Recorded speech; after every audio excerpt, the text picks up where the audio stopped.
Hello, and welcome to our mini-series on adapting your leadership in times of change. Change is still a part of our reality today, and it's important to evaluate how we can manage the change as leaders. Change can be caused by us or by a decision we make, whether it is the result of a course of action or a major global event such as COVID-19, or even a recession that can affect all organizations simultaneously. Today, I will summarize the training webinar given by André de Rivage, President of EPSI and Professor at the University of Quebec in Outaouais. In this video summary, we will examine how leaders should react when faced with change and really analyze what approach is best at the different phases of the change. Given that the role of leaders is to guide, influence, and inspire others, the first step is to understand how people respond emotionally to change. The role of leaders is usually to support their resources and to guide them until they can incorporate the change into their daily lives. When we face a change, employees go through three main phases, which can be summarized through the W model.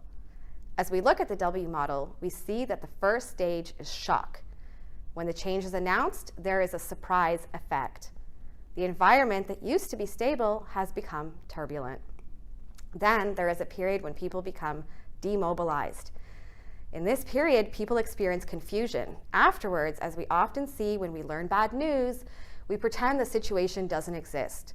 This stage is denial. Once the denial stage is over, people enter into the second phase of the W, which begins with the transition stage, where affected people experience anger, fear, aggressiveness, or bitterness. Emotions are at their peak. Once this stage is over, we go into negotiation. At this stage, employees understand that change is permanent and we try to reduce its possible negative consequences. The next stage is defined by frustration, apathy, or a sense of loss. Finally, we move on to the third portion of the W that starts with integration.